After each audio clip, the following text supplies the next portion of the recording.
You ask Tiger to calculate. This deals with linear inequalities with one unknown. The final result is q equal or greater than 3. Let's solve it step by step. Group all constants on the right side of the inequality. Subtract 50 from both sides.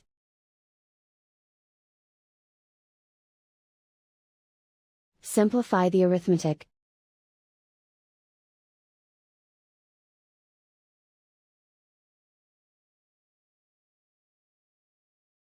Isolate the q. Divide both sides by 6.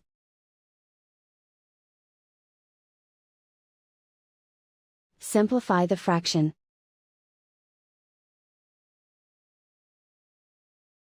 Find the greatest common factor of the numerator and denominator.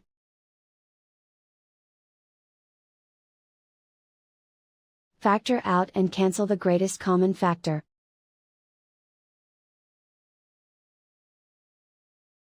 Plot the solution on a coordinate grid.